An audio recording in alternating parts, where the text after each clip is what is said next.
My 6-year-old daughter looks me dead in the eye and says, "Mommy was at the library with us all afternoon, Daddy."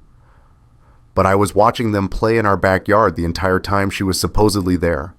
That's when I saw it, tucked under Lily's pillow during bedtime, a note in my wife's handwriting. If Daddy asks, we were at the library until 4. How far will a parent go to protect their children when the other parent is weaponizing them as alibis? It starts the way these things always start, with something small, something you tell yourself you're imagining. Tuesday evening, October 23rd, I'm putting Lily to bed, and she's clutching her stuffed elephant, the one with the missing eye that she's had since she was 2. She won't let me tuck her in until Mr. Wrinkles is positioned just right. I'm smoothing the blanket when I see the corner of pink paper sticking out from under her pillow. "What's this, sweetheart?" She freezes, 6 years old, and she freezes like someone caught stealing. "Nothing, just nothing." I pull it out gently. It's a page torn from a spiral notebook, the kind with the perforated edge that never tears clean. Jennifer's handwriting, I'd know it anywhere, the way she loops her Y's, the way her T's are barely crossed. If Daddy asks, we were at the library until 4. We looked at books about butterflies. You sat in the blue chair by the window. The paper is thin, the kind that tears easy. Her handwriting, usually so careful, is rushed here, urgent.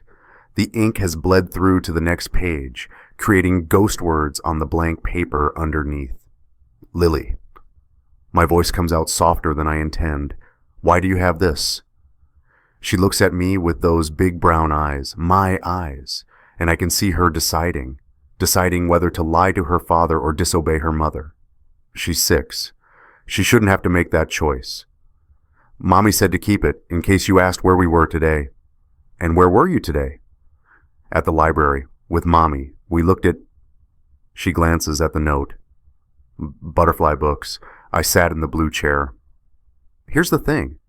I was home today, working from my office upstairs. At 2:30, I came down for coffee and saw both kids playing in the sandbox out back. Max was building a castle. Lily was burying his plastic dinosaurs. They were there until 4:15 when Jennifer came home and ushered them inside so fast I barely had time to say hello. I fold the note, once, twice.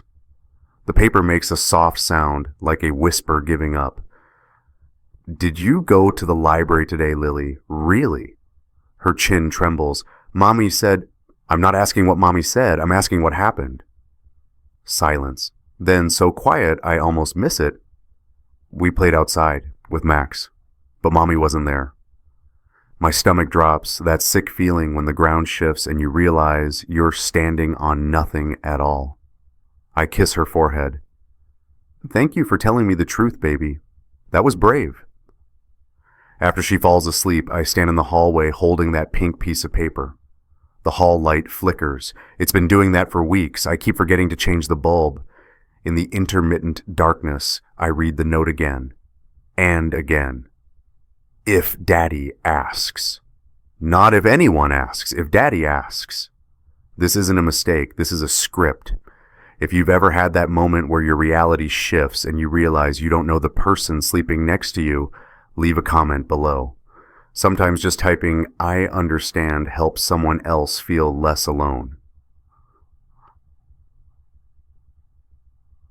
I can't sleep.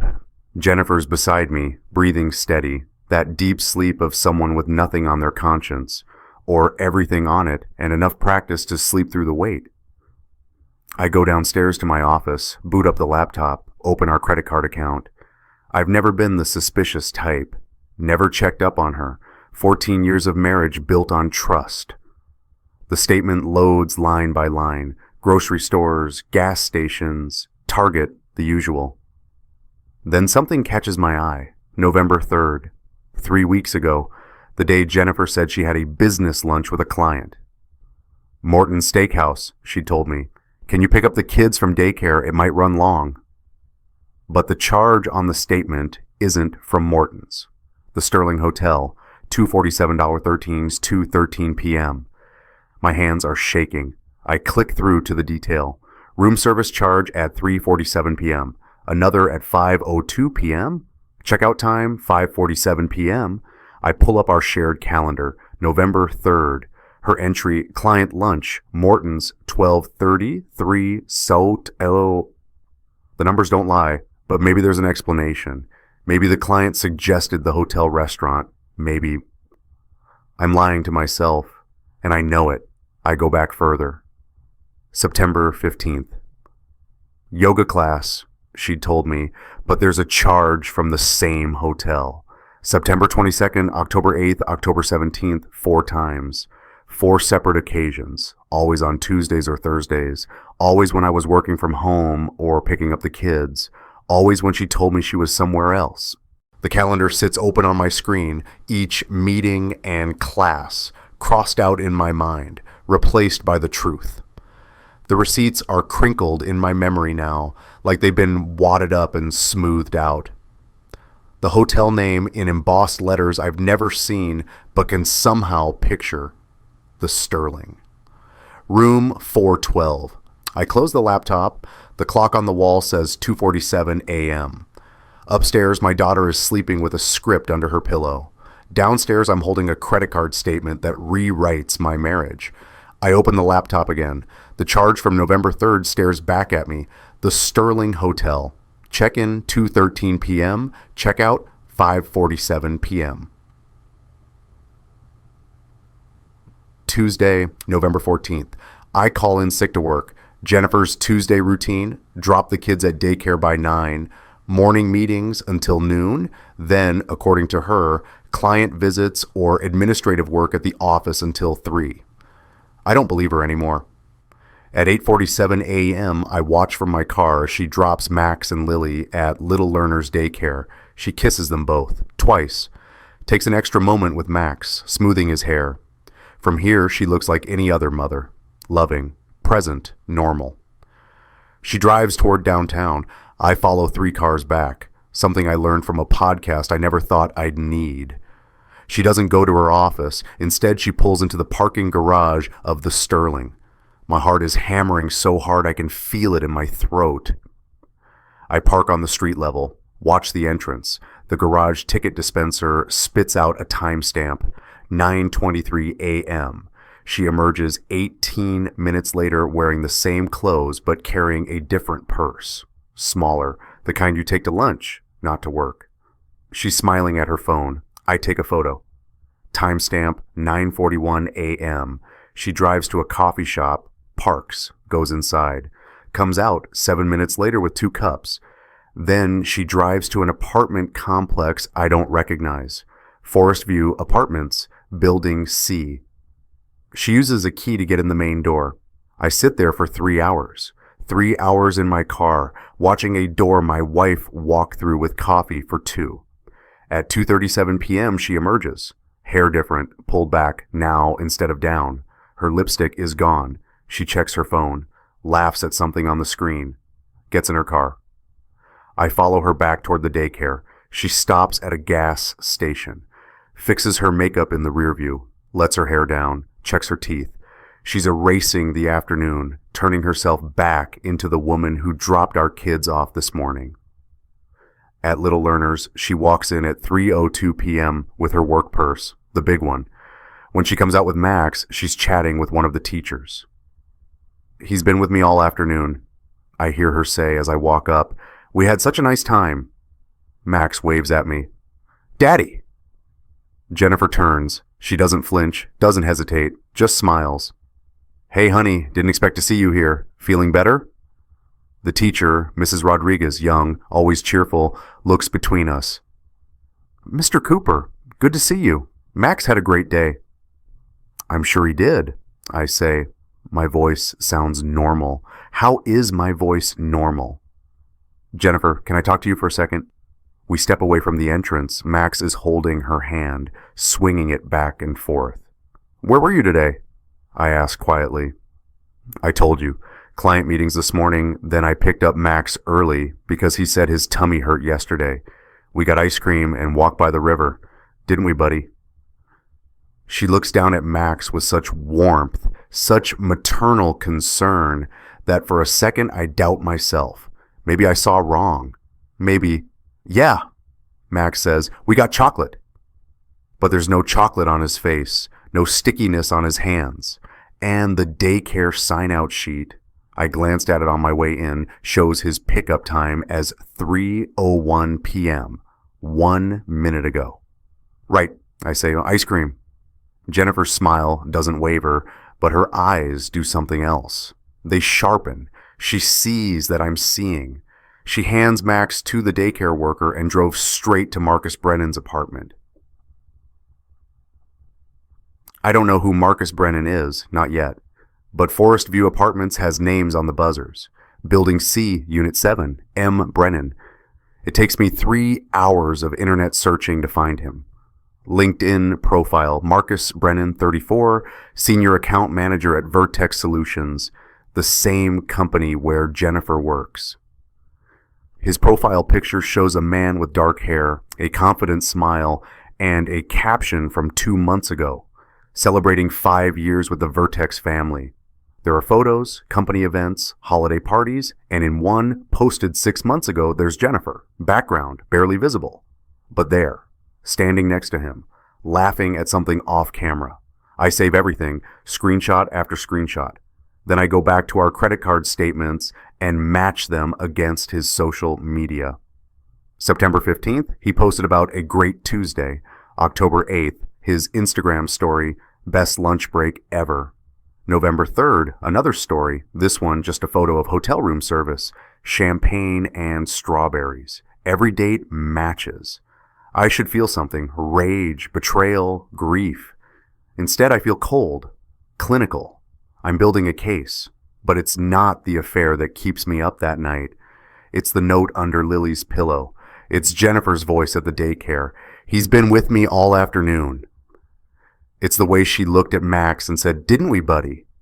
She's not just lying to me. She's teaching them to lie for her.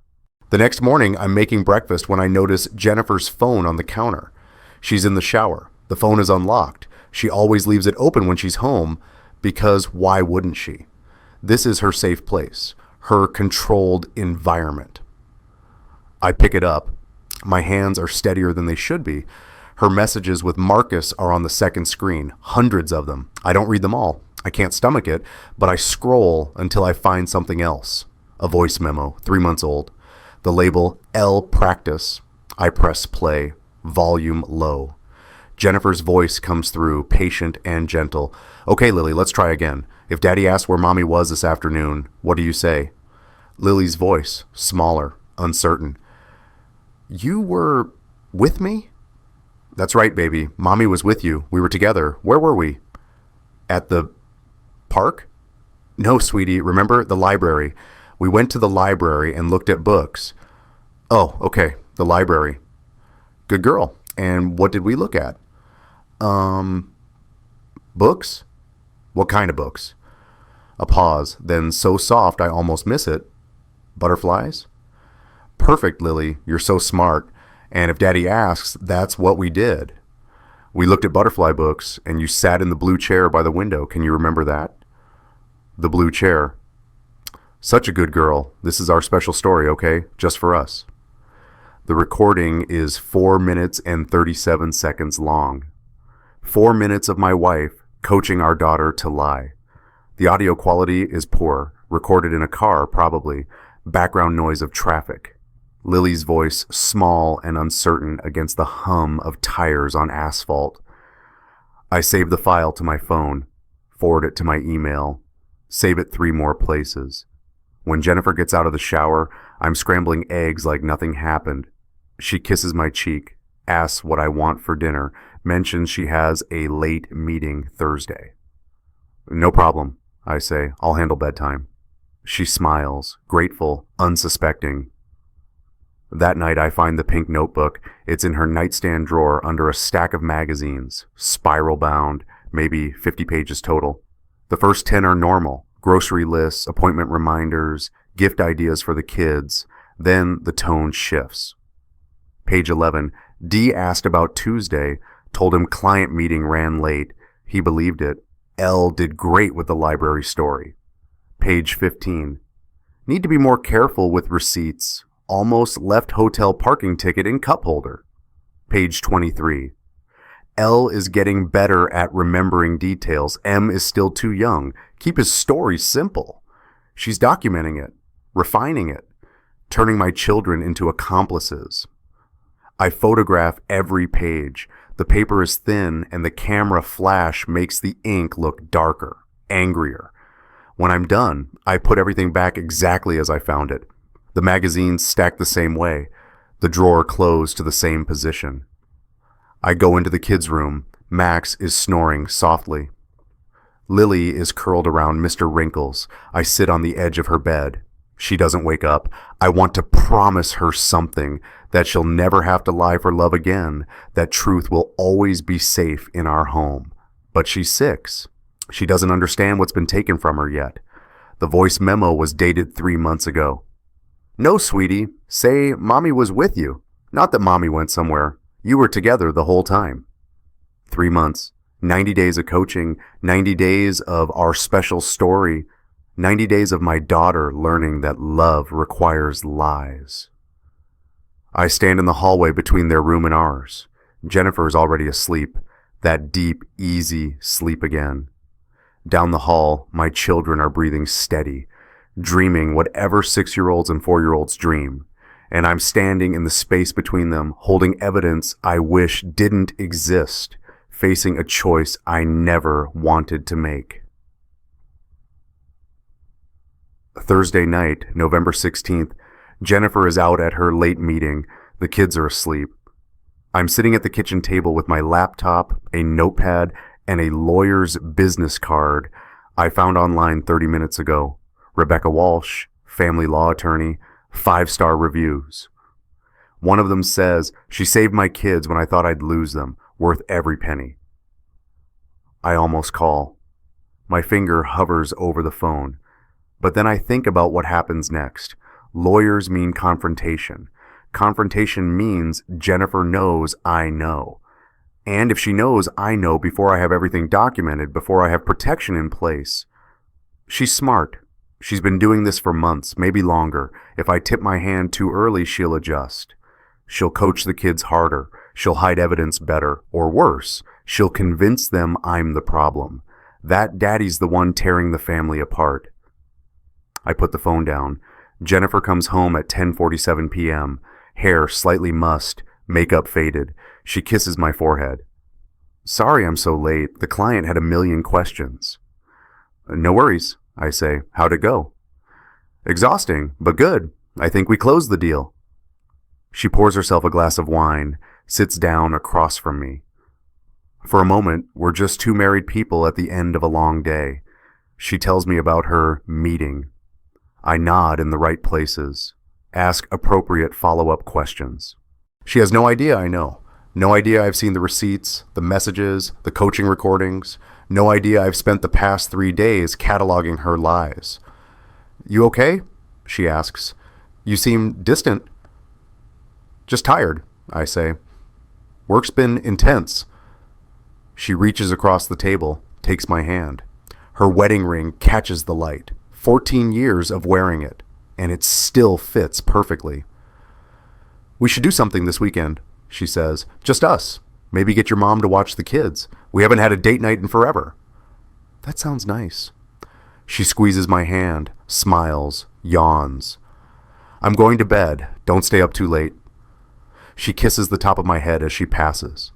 I hear her footsteps on the stairs, the bathroom door closing, water running, the familiar sounds of our nighttime routine. I look down at the lawyer's business card, back at my notes, at the evidence folder on my desktop, password protected, backed up in 3 places. I think about Lily's voice on that recording. Butterflies? Uncertain, trying so hard to please her mother, to get the story right. I think about Max at daycare, his teacher saying, "Is everything okay at home?" I think about Jennifer's journal. Elle is getting better at remembering details. My wife walks back into the kitchen in her pajamas. Forgot my water, she says, filling her glass at the sink. She kisses the kids goodnight every evening and whispers, "Remember, we don't tell Daddy everything." I watch her go back upstairs, wait until I hear our bedroom door close. Then I pick up my phone, open a new note, start typing. Rebecca Walsh, call first thing Monday. Request emergency custody consultation, grounds parental alienation, coaching children to provide false alibis, documented evidence of affair, and systematic manipulation.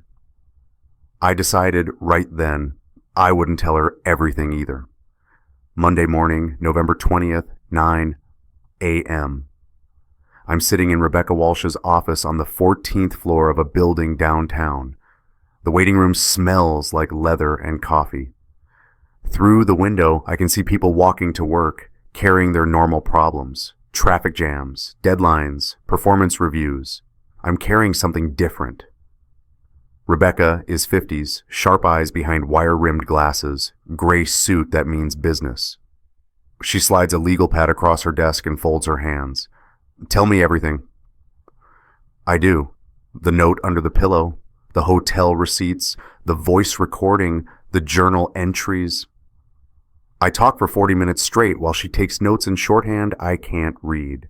When I finish, she sits back. Do you have copies of everything? I pull out my phone, show her the folder. 237 files, screenshots, photos, audio, timestamps. A spreadsheet I made at 3 a.m. tracking every lie against every piece of evidence. She scrolls through it all, doesn't speak for 5 full minutes. Mr. Cooper, Daniel, I've been doing this for 23 years. I've seen parents hide assets, fake illnesses, coach kids to badmouth the other parent. But this... She looks up at me over her glasses. This is different. She's not just using the children as pawns in a custody battle. She's using them as alibis for adultery. She's making them accessories. Can I get custody? We can file for emergency temporary custody based on parental alienation and emotional abuse. But here's what I need you to understand. The court won't care about the affair. Affairs don't determine custody. What matters is that she's systematically manipulating your children's sense of reality and truth. That's psychological abuse. She opens a file folder, pulls out a document. This is a parenting capacity evaluation request, and this, another document, is a motion for supervised visitation pending investigation. But Daniel, I need more. I need proof that this manipulation is ongoing, not just historical. The judge will want to see that she's actively harming them now, not 3 months ago. What kind of proof? Another recording, a witness who's seen her coach them, documentation from the kids' school or daycare showing inconsistent stories, anything that shows pattern and current behavior. She hands me a small device. It looks like a pen. This is a voice-activated recorder. It's legal in this state. You can record conversations you're party to without the other person's knowledge. If she coaches them while you're in the house, this will capture it. I take the recorder. It's lighter than I expected. One more thing, Rebecca says. From this moment forward, document everything, every interaction, every phone call, every text, time stamps on everything, and Daniel... She looks at me hard. Don't confront her yet. I know it's killing you. But if you tip her off before we file, she'll lawyer up and adjust her behavior. We need her to feel safe enough to keep doing what she's doing. I leave her office with a manila folder full of legal documents, a recording device in my pocket, and instructions that feel impossible. Watch your wife destroy your children's innocence. Document it. Don't stop it. Not yet. Rebecca looked at me over her glasses. Get me proof she's using the kids as alibis. Not just of the affair, of the manipulation. That's what wins custody.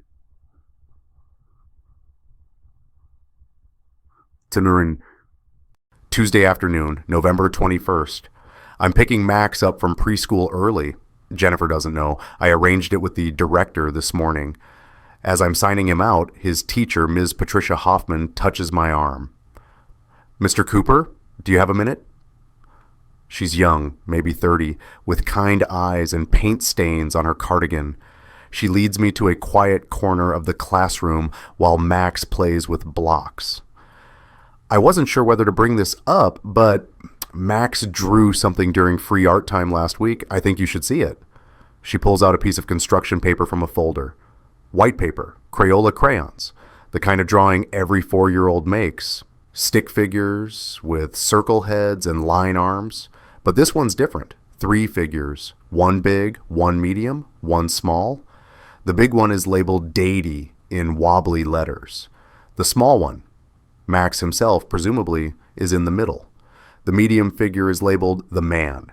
Next to the medium figure, there's a 4th figure, smaller than the man, but bigger than Max. No label, but the hair is drawn with long yellow strokes. Lily. At the bottom of the page, there's a speech bubble coming from Max's figure. 1 word in Ms. Hoffman's handwriting because Max asked for help spelling it. Shh. The crayon is Crayola blue. Cerulean, the label would say. He'd drawn 3 stick figures, 1 big, 1 small, 1 medium. The medium one wasn't me. The small one had a speech bubble. Shh. The H was backwards. I stare at it until the stick figures blur. When did he draw this? Thursday, November 16th. I asked him about it. We always talk to the kids about their art, to encourage expression. He said... She hesitates. He said, "That's Mommy and the man who isn't Daddy. We go to his house sometimes, but it's a special secret." The room tilts slightly. I grip the edge of the table. Did he say anything else? I asked if the secret was a good secret or a scary secret. He said it was good because Mommy smiles a lot at the man's house. But then he looked worried and said, "But don't tell Daddy. Mommy says family secrets stay in the family." Ms. Hoffman's voice is gentle, but I can hear the concern underneath. "Mr. Cooper, I'm legally obligated to ask, is everything okay at home?" If you're a parent, you know that moment when you realize you can't shield them from everything. When you understand that someone you trusted has already broken past your defenses and hurt your child in ways you didn't see coming. This was that moment for me. "No," I say quietly, "everything is not okay, but it will be." She nods, doesn't push. "Would you like to keep the drawing?" "I need to, for documentation purposes." She understands, hands me the paper in a clear protective sleeve.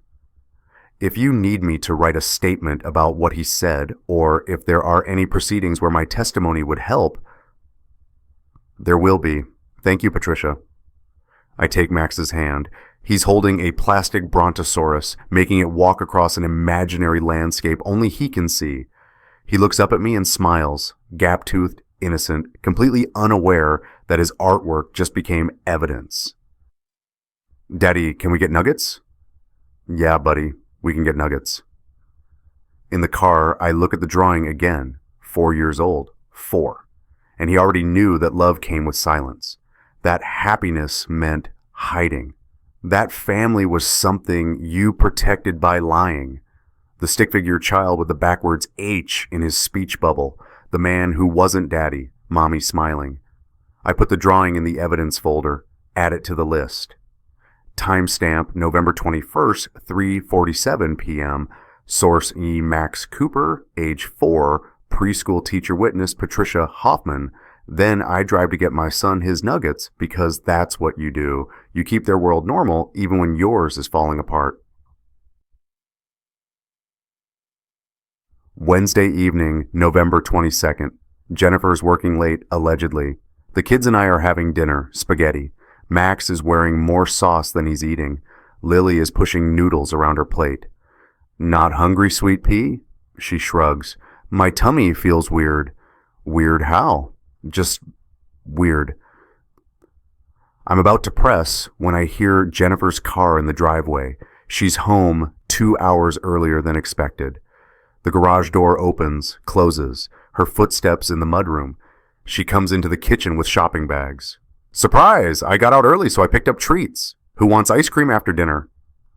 "Me!" Max shouts, sauce flying. "Me too," Lily says, but her voice is flat. Jennifer kisses the top of my head, sets the bags on the counter.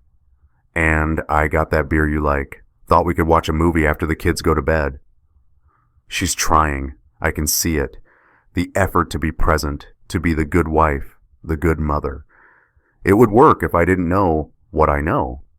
After dinner, after ice cream, after Max's bath and Lily's story time, Jennifer tucks them in. I'm in the hallway. The recorder is in my pocket, activated. I'm standing where I can hear but can't be seen. Jennifer's voice, soft through Lily's door. Did you have a good day, baby? Yeah. Did Daddy ask any questions about what we do during the day? Silence. Lily? He asked if my tummy hurt. Did you tell him anything else? No, Mommy. Good girl. Remember, some things are just for us. Not because they're bad, just because they're special. Like how you have secrets with your best friends at school. Okay. And if Daddy ever asks where Mommy goes during the day, what do you say? A pause. I can picture Lily's face, that look she gets when she's trying to remember something important. That you were with us, or at work, or running errands. Perfect, sweetheart. You're so smart. Now go to sleep. I love you. Love you too, Mommy. I move before Jennifer comes out, down the stairs, into the kitchen. When she appears, I'm loading the dishwasher like I've been there the whole time. The recording is 6 minutes and 43 seconds long. The device in my pocket feels like it weighs 1,000 pounds. Here's where I need your perspective. If you were me in this moment, recording your wife coaching your kids to lie, would you confront her immediately or wait to gather more evidence for court? Type 1 for confront now, 2 for strategic patience. I'll tell you what I chose after I explain why both options terrified me. Confronting meant stopping it now, meant protecting Lily and Max immediately from further manipulation, meant I could look my daughter in the eye tonight and tell her she never has to lie again. But confronting also meant Jennifer would know, would lawyer up, would potentially take the kids before I had legal protection, would coach them harder, faster, deeper, would tell them Daddy was trying to break up the family, would make me the villain in their story. Waiting meant more nights like this, more whispered coaching sessions, more drawings with shh in backwards letters, more of my children's innocence being chipped away while I stood in hallways holding a recording device. But waiting also meant building an ironclad case, meant when I finally acted, I'd have everything, meant the court would see the pattern, the systematic nature, the calculated manipulation, meant I'd win custody, meant I'd actually save them, not just stop one night of coaching. On the recording, Lily's small voice. But Mommy, lying is wrong. Jennifer's reply, it's not lying, honey. It's protecting our family. I chose to wait. God help me, I chose to wait. Thursday, November 23rd. Thanksgiving is in a week. My brother Thomas calls. Hey man, I need to talk to you about something. We meet for coffee. Thomas is 2 years older, works in IT, married with 3 kids of his own. He's the steady one, the reliable one, the one who thinks before he speaks. He looks uncomfortable. I wasn't sure if I should say anything, but Sarah said I had to. Wife's orders. He attempts a smile. It doesn't land. I saw Jennifer about a month ago. She was with some guy. My coffee is suddenly very interesting. Where? Riverside Park, the one with the big playground. My kids wanted to go after school, so we stopped by. And there she was, with this dude, tall, dark hair, expensive jacket, and Lily and Max were there too. I look up. The kids were with them. Yeah, that's why I thought maybe it was innocent. Maybe a work friend, a client, I don't know. But then she saw me, walked right up, introduced him as a colleague, and then, I swear, Daniel, she looked at Lily and said, right, honey? And Lily nodded, like she'd been trained. Thomas pulls out his phone, shows me his texts. There's one from October 19th, drafted but never sent. Saw Jen with some guy at the park. Kids were there. Should I say something? Why didn't you? Because I hoped I was wrong, because calling your brother to tell him his wife might be cheating feels like, I don't know, like crossing a line. But then Sarah pointed out that not telling you was also crossing a line. So here I am, crossing it. I screenshot his unsent text, add it to the folder. His name is Marcus Brennan. They work together. It's been going on for at least 6 months. And yes, she's been using the kids as cover. Thomas goes pale. Jesus, Daniel, I'm sorry. What are you going to do? I'm building a case for custody. I have a lawyer. Do you need me to testify? Write a statement? Whatever you need. I might, probably. A witness who saw her use Lily as part of the lie. That's valuable. We sit there for a minute. Two brothers in a coffee shop, one marriage dissolving between them. The kids, Thomas says quietly.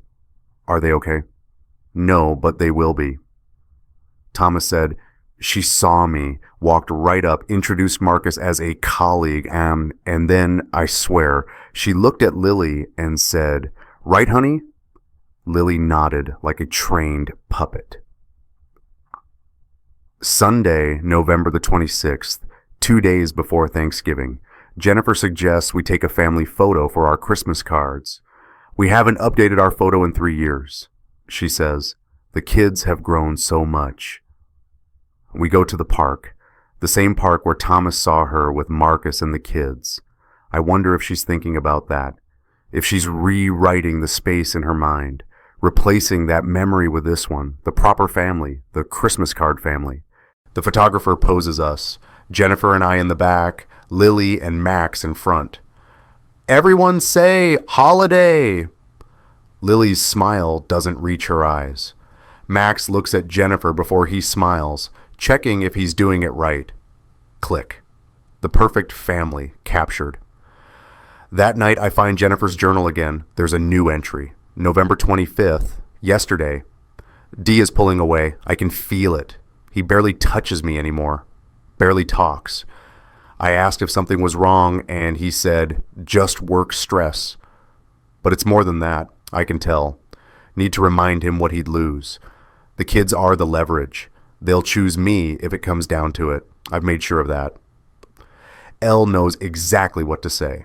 M is too young to understand, but he follows her lead. M texted today, said we need to cool off for a while. Too risky, he said, coward, but maybe he's right. Focus on securing the home front first. Once D is settled again, once he stops looking at me like he's trying to solve a puzzle. The photographer said we looked like the perfect family. D didn't smile for a single photo until I squeezed his hand. Then he smiled. Still trained after 14 years. I photograph every page. The paper is thin and my hands are shaking so badly the first 3 shots are blurred. The 4th one is clear enough for court. Her journal entry, D is pulling away. Need to remind him what he'd lose. The kids are the leverage. They'll choose me if it comes down to it. I've made sure of that. I put the journal back, close the drawer, stand in our bedroom, the room where we've slept together for 14 years, where we've made plans and promises, where we've built a life that I thought was real.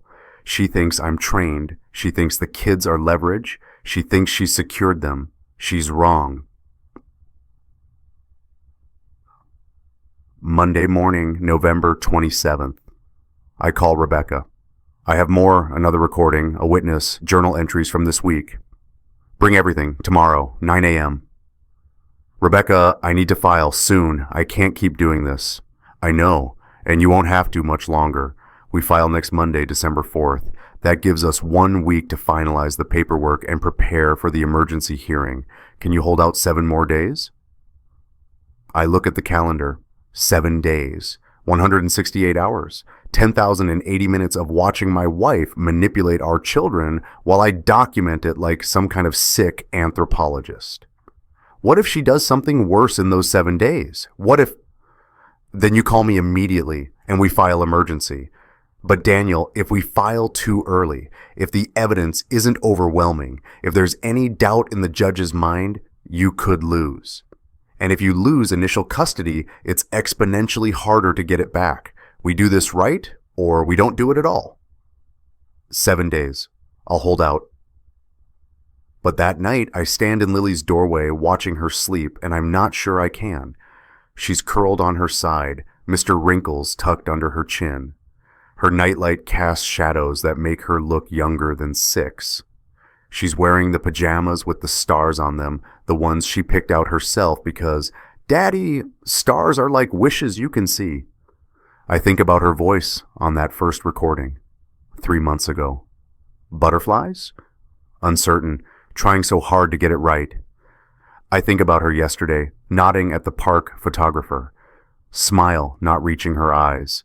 Checking with Jennifer before she laughed. I think about her in 7 days, and 7 days after that, and all the days I'm not there to protect her if I lose this case because I moved too fast, too recklessly, without enough proof. Rebecca said, "We file Monday. Can you hold out 3 more days?" I looked at Lily, who was practicing her lines in the mirror. I have to. I have to, because the alternative is worse. So I close her door quietly, go downstairs, open my laptop, add today's notes to the file, timestamps, observations, evidence, 3 more days until Thanksgiving, 7 more days until I file, 7 more days until I stop being a documentarian and start being the father they need me to be. Jennifer comes downstairs in her robe. "Still working?" "Almost done." She pours herself water, stands behind me, puts her hand on my shoulder. "You're working too hard. Come to bed." "In a minute." She kisses the top of my head. "Don't stay up too late. Love you." "Love you too," I say automatically. The words feel like ash in my mouth, but I say them anyway, because I'm trained, because that's what she expects, because in 3 more days, I sit across from her at Thanksgiving dinner and pretend everything is fine. Because in 7 more days, I hand her divorce papers and an emergency custody motion. Because in 7 more days, the lying stops. I just have to make it 7 more days. Monday, December 4th, 8:47 a.m. The process server arrives at 9 a.m. sharp. I'm at work, deliberately. Rebecca advised me to be elsewhere, to let the legal system do what it's designed to do without me standing there watching Jennifer's face when she realizes. But I imagine it anyway. I imagine her opening the door, expecting a package, signing for the envelope, reading the first line. Petition for dissolution of marriage and emergency motion for temporary custody. I imagine her hands shaking as she flips through the pages, the evidence list, Exhibit A through Exhibit Q, 17 pieces of documented proof that her secret isn't secret anymore. My phone rings at 9:47 a.m. Jennifer. I let it go to voicemail. She calls again and again, 6 times in 20 minutes. Then a text. "We need to talk. Right now." Another. "What the fuck is this?" Another. "You're doing this? Really? You're going to destroy our family over nothing?" I don't respond. Rebecca told me, once papers are served, all communication goes through attorneys. Do not engage. Every word you say to her can be used against you. At 11:30 a.m., I get an email from an attorney I've never heard of. Gerald Fitzpatrick, Esquire, Jennifer's lawyer. The email is professionally cold. "Mr. Cooper, I represent Jennifer Cooper in the matter of your recent filing. Please direct all future communication through me. We will be contesting the emergency custody motion vigorously." Rebecca calls at noon. She's hired Fitzpatrick. He's good, but he's not miracle worker good. How are you holding up? I don't know. That's honest. Do you have somewhere to stay tonight? She can't legally keep you from the house, but it might be easier. I'm staying. It's my house too, and I'm not leaving my kids. When I get home at 6:15 p.m., Jennifer's car is in the driveway. I sit in my car for 5 minutes, gathering myself. Then I walk in. She's at the kitchen table. The legal documents are spread out in front of her like a crime scene. Her eyes are red, mascara smudged. She looks up when I enter. "You're accusing me of parental alienation. I set my keys on the counter. I'm accusing you of using our children as accomplices. Accomplices? Jesus Christ, Daniel, listen to yourself. I had an affair. I fucked up. But turning this into some kind of psychological abuse case, making me sound like a monster. You coached them to lie for you for months. I protected them from knowing something that would hurt them. No. My voice is steady, eerily steady. You protected yourself. You used them as alibis so you could keep seeing Marcus without getting caught. She stands up. Who told you about Marcus? Does it matter? Was it Thomas? Did my sanctimonious brother-in-law... You took our kids to his apartment, Jennifer. You introduced him as a colleague and then looked at Lily and made her confirm your lie. She's 6 years old. Jennifer's face goes white. She sits back down. Max drew a picture at preschool. I continue. Stick figures. Mommy and the man who isn't daddy. And a speech bubble that says, shh. His teacher asked me if everything was okay at home. Silence. I have recordings, I have your journal, I have hotel receipts and witness statements and 3 months of documentation showing exactly how you've been systematically teaching our children that lying is how you show love. You recorded me? You recorded yourself, coaching Lily in your car 3 months ago. If Daddy asked where Mommy was, what do you say? You kept it on your phone. She's crying now. Real tears, not the angry kind. I never meant to hurt them. But you did. You made them complicit. You made them afraid that telling the truth would break the family apart. You put that weight on a 6-year-old and a 4-year-old. And you're going to fix it by taking them away from me? I'm going to fix it by teaching them that truth doesn't have consequences, that they don't have to lie to be loved. That family isn't something you maintain with secrets. Jennifer's face goes white as she reads the motion. You're accusing me of parental alienation? I said, no, I'm accusing you of using our children as accomplices. She looks at the papers again. Her hand hovers over one particular page, the evidence list. I watch her read it. Watch the moment she understands exactly how much I know. The emergency hearing is Friday, I say. December 8th. Rebecca will send over the parenting plan we're proposing. You should read it. I'm their mother. Then be their mother, not their accomplice coordinator. I go upstairs. Lily and Max are in the playroom. They look up when I enter, and I can see the question in their eyes. They heard voices. They know something's wrong. Hey guys, who wants to help me make dinner? Is Mommy okay? Lily asks quietly. Mommy's sad right now, but she's going to be okay. We're all going to be okay. Max comes over, hugs my leg. Are you and Mommy fighting? Yeah, buddy, we are. Grown-ups fight sometimes, but it's not your fault, and it's not your job to fix it, okay? He nods against my knee. That night, I sleep in the guest room. Jennifer doesn't try to talk to me, doesn't knock on the door. I lie awake until 3 a.m., listening to the house settle, wondering if I've just made everything worse, wondering if, in trying to save my kids, I've traumatized them more, wondering if the truth is worth this cost. Then I remember Lily's voice. But Mommy, lying is wrong, and I know it is. Friday, December 8th, 2 p.m., courtroom 4B, the Honorable Angela Morrison presiding. She's in her early 60s, silver hair pulled back, reading glasses perched on her nose. She looks like someone's grandmother. She looks like someone who's seen everything. Rebecca and I sit at one table. Jennifer and Gerald Fitzpatrick at another. There's a court reporter in the corner, fingers poised over her stenography machine. A bailiff by the door. The kids aren't here. Thank God, the kids aren't here. Judge Morrison reviews the filings in silence. 5 minutes of paper rustling and page turning. Then she looks up. This is an emergency motion for temporary custody based on allegations of parental alienation and emotional manipulation.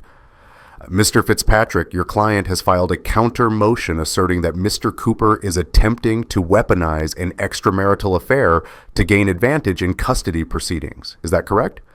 Yes, Your Honor. Mrs. Cooper admits she made a mistake in her marriage. But my client's personal relationship with another adult has no bearing on her capacity as a mother. Mr. Cooper is using inflammatory language, coaching, accomplices, psychological abuse, to paint a picture that doesn't reflect reality. Ms. Walsh, Rebecca stands. Your Honor, we're not here about the affair. We're here because Mrs. Cooper spent months systematically teaching her children to provide false alibis, not to protect them from knowledge of the affair, but to protect herself from being caught. The children became tools of deception. We have documented evidence. I'd like to see that evidence. Rebecca opens the binder. It's 3 inches thick, tabbed, labeled. She's organized it chronologically, a timeline of manipulation. Exhibit A, voice recording from August 15th. Mrs. Cooper coaching the older child, Lily, age 6, on what to say if asked about her mother's whereabouts. The court reporter loads the audio file, speakers mounted on the walls. Jennifer's voice fills the courtroom, patient, gentle. If Daddy asks where Mommy was this afternoon, what do you say? Lily's voice, small, uncertain. You were with me? That's right, baby. Mommy was with you. We were together. The recording plays for 2 minutes. Judge Morrison's face doesn't change, but she takes off her glasses, cleans them slowly, puts them back on. Exhibit B, Rebecca continues. Drawing by the younger child Max, age 4, labeled Mommy and the man who isn't Daddy. With testimony from preschool teacher Patricia Hoffman that the child stated this was a special secret. She holds up the construction paper. The judge leans forward. Exhibit C through G, hotel receipts, credit card statements, and calendar entries showing discrepancies between Mrs. Cooper's stated locations and actual whereabouts. On each of these dates, the children were given scripts about where their mother had been. Exhibit H, journal entries by Mrs. Cooper dated November 25th. I'll read the relevant portion. The kids are the leverage. They'll choose me if it comes down to it. I've made sure of that. Jennifer makes a sound, almost a gasp. Fitzpatrick puts a hand on her arm. Judge Morrison holds up her hand. I'd like to hear the rest of that recording. Exhibit A, all of it. The audio plays again. This time it continues past the 2-minute mark we heard before. Jennifer's voice. And what did we look at? Lily. Books? What kind of books? A pause. Butterflies? Perfect, Lily. You're so smart. And if Daddy asked, that's what we did. We looked at butterfly books and you sat in the blue chair by the window. Can you remember that? The blue chair. Such a good girl. This is our special story, okay? Just for us. 4 minutes and 37 seconds. The courtroom is silent when it ends. Judge Morrison looks at Jennifer. Mrs. Cooper, I'm going to ask you directly. Did you make this recording? Your Honor, Yes or no, please. Yes, but I was trying to protect. Did you instruct your children to provide specific false information about your whereabouts?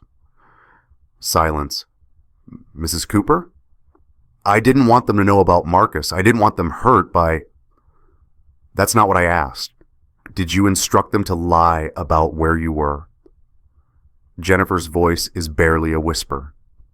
Yes. If you've ever had to choose between protecting your kids and protecting your marriage, this next part is going to hit hard. And if you're going through this right now, you're not alone. Drop A if you need to hear that. Judge Morrison sits back. I've presided over 300 custody cases in my career. This is the first time I've heard a parent explicitly coaching a child to provide false alibis for adultery, not coaching them to be polite about a divorce, not teaching them to keep family business private, coaching them with specific details and rehearsal to lie about material facts.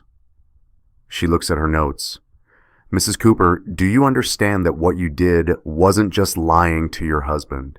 You were teaching your children that deception is a form of love, that lying protects family, that truth is negotiable based on convenience. I never thought of it that way. I believe that. Most people don't think about the long-term psychological impact of what they're doing in the moment. But impact doesn't require intent. She flips through more pages. Miss Walsh, what is your client's proposed parenting plan? Primary physical custody to Mr. Cooper. Supervised visitation for Mrs. Cooper 2 times per week, with the supervision provided by a court-approved monitor.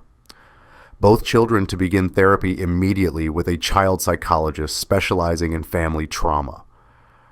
Joint legal custody maintained with all major decisions made collaboratively. Mr. Fitzpatrick, your counter-proposal. Joint physical custody, alternating weeks, no supervision required. Mrs. Cooper is a devoted mother who made a personal mistake that had nothing to do with her parenting. Except it did, Judge Morrison says quietly. It had everything to do with her parenting, because she involved the children directly in maintaining the deception. She looks at Jennifer again. Mrs. Cooper, I want to be clear. I'm not punishing you for having an affair. I'm deeply concerned about your judgment in using your children as tools to facilitate that affair. Do you see the difference? Yes, Your Honor. Do you understand that those children now have confused boundaries around truth-telling? That they've learned their parents' love is conditional on their compliance with deception? Jennifer's crying. I know you didn't mean to, but you did it. And now we have to figure out how to undo the damage. The judge stops the recording.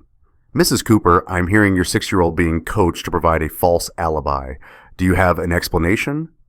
Jennifer had none. Judge Morrison closes the file. Here's my ruling. Temporary primary physical custody is granted to Mr. Cooper, effective immediately. Mrs. Cooper will have supervised visitation on Wednesdays and Saturdays, 3 hours each visit at the Riverside Family Center. Supervision will continue until both children have completed at least 12 weeks of therapy, and their therapist provides written assessment that unsupervised contact poses no risk of continued manipulation. Fitzpatrick starts to object. The judge holds up her hand. Both parents will attend co-parenting classes. Mrs. Cooper will also complete a course on parental alienation and its effects. We'll reconvene in 90 days to assess progress and determine next steps. If there's any evidence at all that Mrs. Cooper has attempted to coach, influence, or manipulate these children during supervised visits, I will not hesitate to restrict her access further. She looks at both of us. I want to be very clear. This isn't about punishment. This is about protection. Those children need to learn that truth is safe, that love doesn't require lying, that family is built on honesty, not secrecy. Mr. Cooper, that's going to be your job now. Mrs. Cooper, your job is to prove you can be trusted again. Do you both understand? Yes, Your Honor, we say in unison. Good. We're adjourned. The gavel comes down. For everyone who's ever been told they're overreacting or that you should keep the peace for the kids, this next moment is for you. Outside the courthouse, Rebecca touches my arm. You did it. You got them. Now I have to figure out how to help them heal. You will, day by day. That's all any parent can do. Jennifer and Fitzpatrick exit 20 minutes later. She doesn't look at me, gets in her car, drives away. I stand on the courthouse steps for a long time, watching traffic, trying to process what just happened. I won. The court agreed with me. The judge saw exactly what I saw, but I don't feel victorious. I feel exhausted and scared, because now comes the hard part. Now I have to tell my kids why mommy isn't coming home tonight. That evening, I sit Lily and Max down in the living room. They're on the couch, side by side. Lily is holding Mr. Wrinkles. Max is holding Lily's hand. I need to talk to you guys about something important. Is it about you and Mommy fighting? Lily asks. Yeah, sweet pea, it is. Mommy and Daddy. We're not going to be married anymore. We're getting a divorce. Max doesn't understand the word, but Lily does. Her face crumples. Is it because of me? Because I told you about the library? My heart breaks. No, baby, no, it's absolutely not because of you. You didn't do anything wrong. You were brave to tell me the truth. But Mommy said... She stops, looks scared. What did Mommy say? She said if I told you our special stories, it would make you sad and you might leave. And you did. You left. I pull her into my lap. She's getting too big for this, but I don't care. Listen to me. I didn't leave because you told the truth. I left because... I stop. Choose my words carefully. Sometimes grown-ups make bad choices, and Mommy made some choices that hurt our family, but that's between Mommy and me. It has nothing to do with you. Where's Mommy going to live? Mommy's going to get her own place, and you guys are going to stay here with me. But you'll see Mommy too. You'll visit her, and you'll still have time together. Why can't we all live together? Max asks. Because Mommy and Daddy can't be married anymore, but we both still love you so much. That never changes. Do you understand? They nod, but I can see they don't. Not really. How could they? They're 6 and 4. Their world just fractured and they don't have the words for what they're feeling. I know this is scary, I say, and confusing, and really, really sad. It's okay to be sad. It's okay to be angry. It's okay to miss Mommy. All of those feelings are okay. Are you sad? Lily whispers. Yeah, baby, I'm very sad. Can we still tell the truth, even if it makes people sad? I pull back to look at her. Yes, always. The truth is always safe here, even if it's hard, even if it makes people sad. You never have to lie to protect me or Mommy or anyone, okay? Okay. That night, Max crawls into my bed at 2 a.m. Daddy, I had a bad dream. Come here, buddy. He curls against me. In my dream, Mommy was gone and she never came back. That's not going to happen. Mommy's always going to be your Mommy. She just won't live here anymore. Promise? Promise. He falls asleep on my chest. I lie awake until dawn, feeling his heartbeat against mine, wondering how many more nightmares are coming, for both of them, for all of us. Wednesday, December 13th, first therapy session. Dr. Sarah Chen is 40s, warm eyes, office full of toys and art supplies. She sees the kids separately, Max first, then Lily. Afterwards, she asks to speak with me. I'm not going to sugarcoat this, Daniel. They're confused and scared, which is normal. But there's also something else. Lily, in particular, has what I call conditional honesty. She's constantly checking to see if the truth is safe before she shares it. When I asked her about her favorite color, she said, "Is it okay if it's purple?" When I asked about her friends at school, she said, "Should I tell you about Sarah or Emma?" She's been trained to check every answer. How do we fix that? Time, consistency. You create an environment where truth never has negative consequences, where being honest is rewarded, not with treats or praise, but with acceptance. You make honesty boring, normal, expected. Can you give me an example? Sure, let's say she tells you she broke a plate. Your response isn't, "Thank you for telling the truth," because that teaches her truth-telling is exceptional. Your response is just, "Okay, let's clean it up together." Make the truth unremarkable. She hands me a book, The Honest Family, Raising Kids Who Tell the Truth. Read chapters 3 and 7. Then come back next week and we'll talk implementation. Over the next few weeks, we establish new patterns. When Max spills juice and immediately says, "I didn't do it," I say calmly, "It's okay if you did. Accidents happen. Did you spill the juice?" He looks shocked, nods. "Yeah." "All right, let's get paper towels." When Lily says she finished her homework, but I can see it's only half done, I say, "Let me check." She panics, admits she didn't finish. I say, "Okay, let's work on it together." No punishment for the lie, just truth, then action. It's exhausting. Every interaction is intentional, every response carefully calibrated, but slowly, so slowly I almost don't notice, they stop checking, stop hesitating, stop looking scared when they tell me things. Saturday, January 6th, 1 month post-filing. Jennifer's supervised visits are fine. Not warm, not joyful, but fine. The kids come home and tell me what they did. Played games, read books, talked.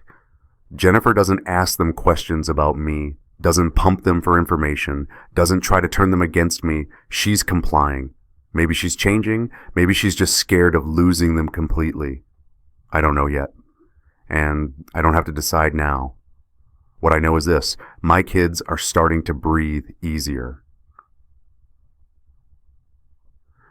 February 14th, Valentine's Day. Lily comes home from school with a construction paper heart she made in art class. On one side it says, "I love you, Daddy," in careful letters. On the other side there's a folded piece of notebook paper taped to it. Ms. Peterson said we could write a letter to someone we love. I wrote mine to you. I unfold it. Her handwriting is wobbly but determined.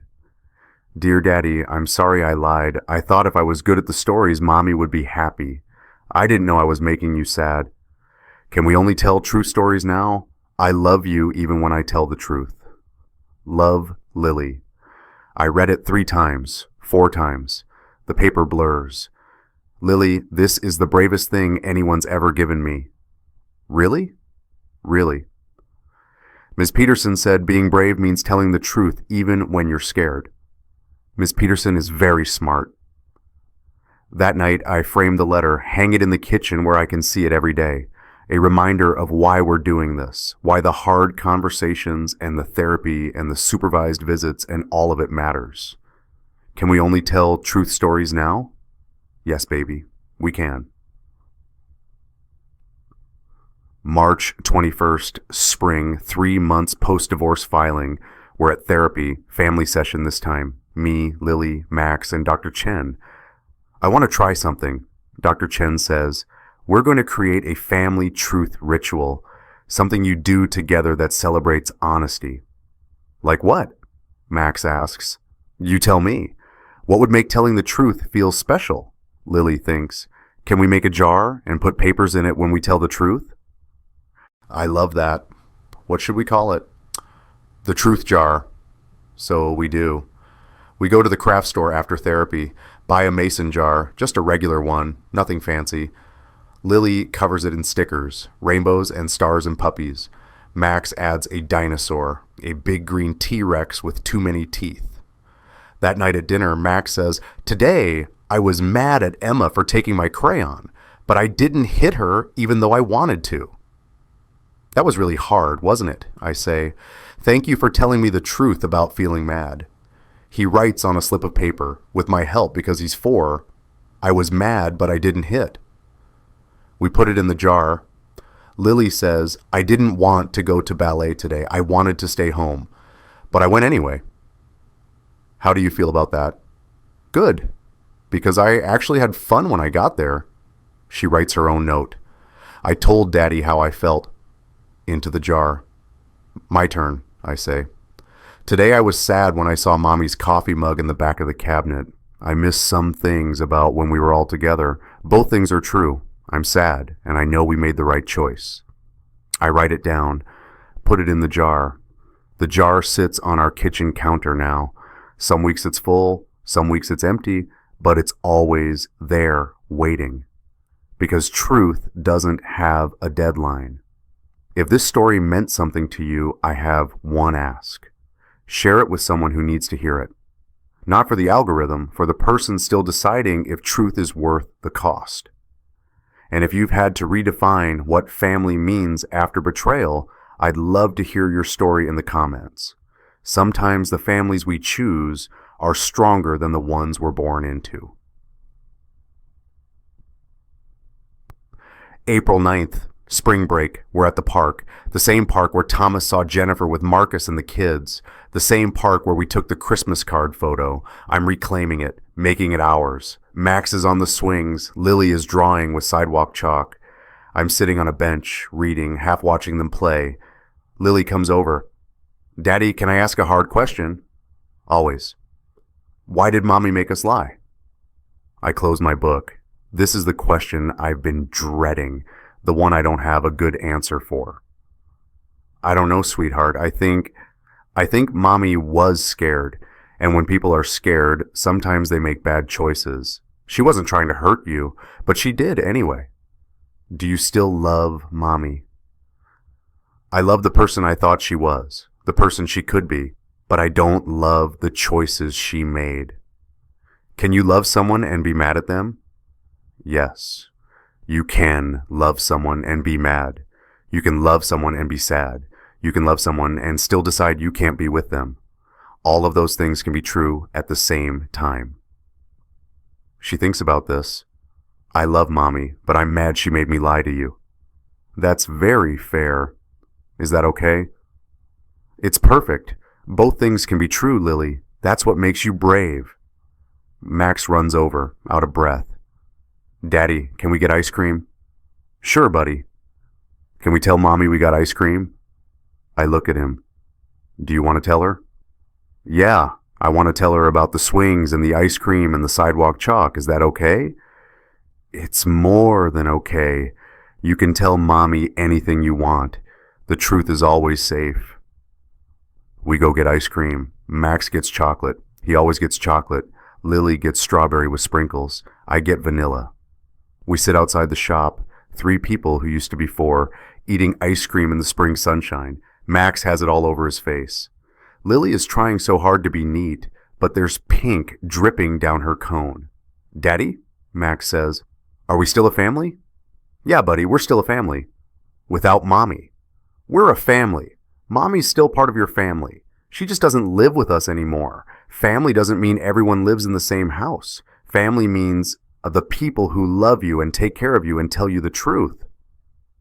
He seems satisfied with this, goes back to his ice cream. Lily looks at me. Is it okay if I'm happy now, even though things are different? Oh, sweet pea, it's more than okay. It's exactly right. We finish our ice cream, walk back to the car. Max is singing some song he learned at preschool, making up half the words. Lily is holding my hand, swinging it back and forth. At home, Max puts a paper in the truth jar. With my help, it says, "Today I was happy." That night, after they're asleep, I put my own paper in the jar. Today I told my kids the truth. Love doesn't require lies. Family isn't broken by honesty. We're not perfect, but we're real, and that's enough. The jar is just a mason jar from the grocery store, covered in stickers, rainbows, and stars, and a dinosaur with too many teeth. It's not perfect. It's ours. And every day, we fill it with the only thing that matters, the truth that sets us free. We don't leave the people who hurt us because we stop loving them. We leave because we've learned that love, real love, starts with loving ourselves enough to demand honesty. We teach our children the same. We build new families from broken pieces. We tell the truth to protect each other. That's our family now. And that jar on the counter, filling up one honest moment at a time, that's our proof that truth was worth the cost.